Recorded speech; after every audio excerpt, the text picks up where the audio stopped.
உன்னால பார்க்க முடியுதா வில்லியம்?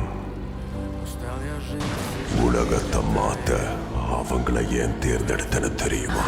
சுலபமா உடைக்கலாம், மாத்தி அமைக்கலாம். நீதான் அதுல முதல்ல இருக்க. உன்னாலதான் நான் என்ன சாதிக்க முடியும்னு கத்துக்கிட்ட. அதான்